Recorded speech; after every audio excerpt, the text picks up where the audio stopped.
Failure is temporary, but quitting is permanent. If you fail to try, okay lang yun. No? I-try mo lang ulit. Pero if you quit on your dreams, mas mahirap yun. Bakit? Kasi hindi mo talaga makukuha yung gusto mo.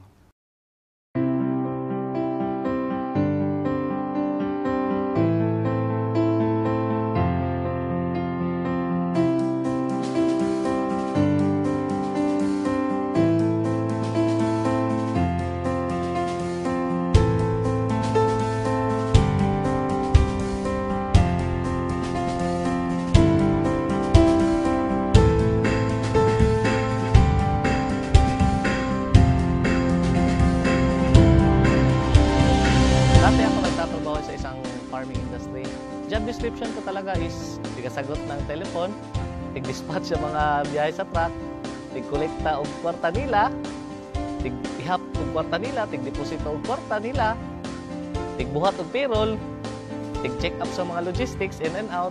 Profits are better than wages. Wages will make you a living, but profits can make you a fortune. It is a bit difficult to get rich on wages, but anybody can get rich on profit. So that day, naisip ko na magnegosyo na lang kaya ako.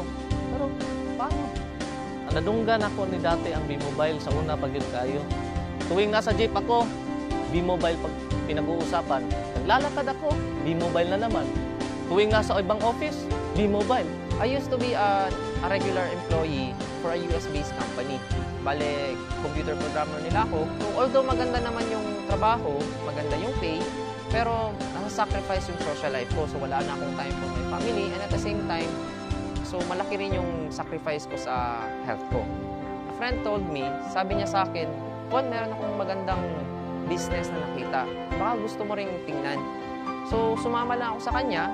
And then, dinala niya ako nun sa Jollibee yung dati. And pinakinggan ko lang rin yung business presentation. Before ako na-introduce sa B-Mobile, I am financial consultant ng isang British financial company dito sa operating sa Pilipinas.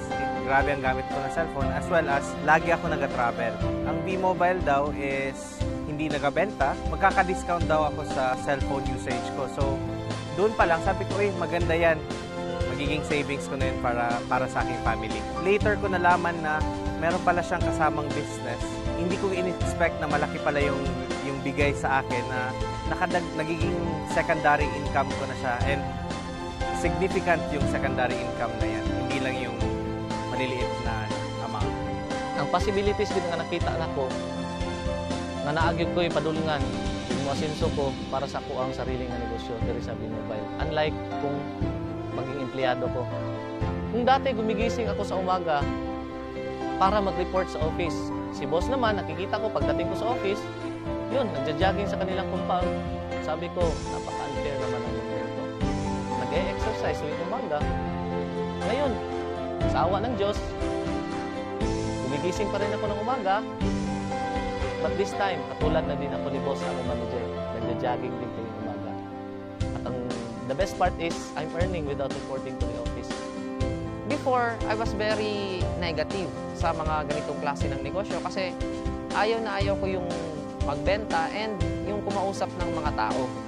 So nakita ko yung opportunity, sabi ko maganda to kasi hindi mo kailangan magbenta and hindi mo kailangan mag-recruit or pumilit ng tao kasi yung product ginagamit na nila dati pa.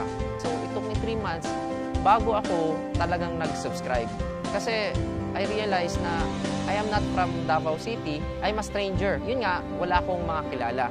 And fortunately, naging maganda rin naman kahit papano. Doon sa projection, pinakita sa akin sa table, after 3 months, 5 months, ito na yung kikitain mo. So, sa akin naman, fortunately, it took me 6 months bago may naniwala sa akin.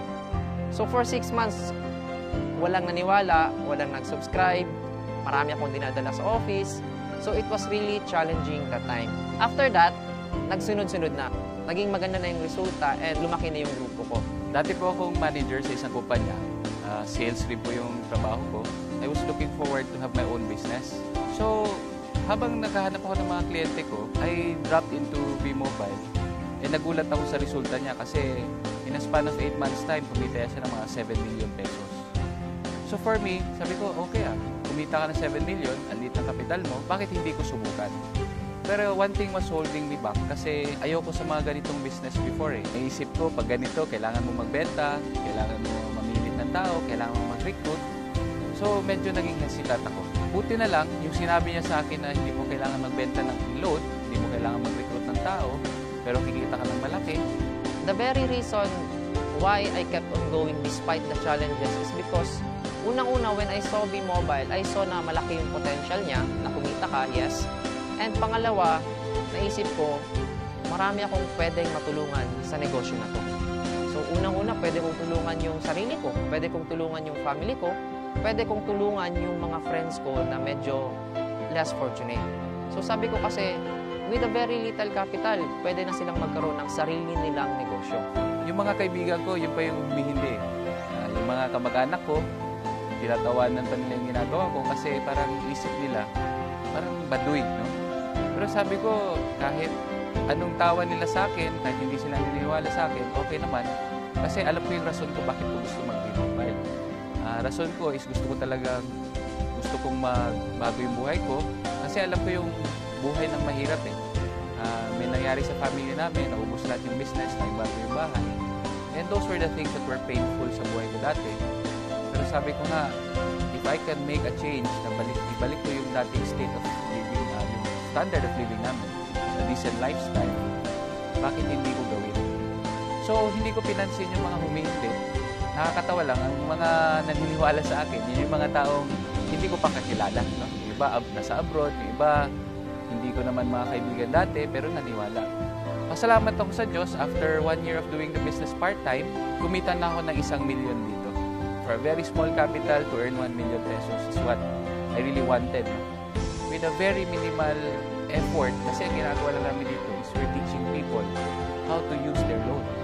Yun yung masarap dun eh. Dati kasi nung binata ako, sarili ko lang yung iniisip ko. Anything na I do, anything na kinikita ko para sa sarili ko lang. But pag meron ka na palang pamilya, mag-iiba na yon. Ang first reason ko dati was yung discount.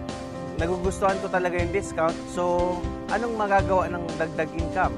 March 2012, it was my first vacation na reward ko sa sarili ko through V-Mobile.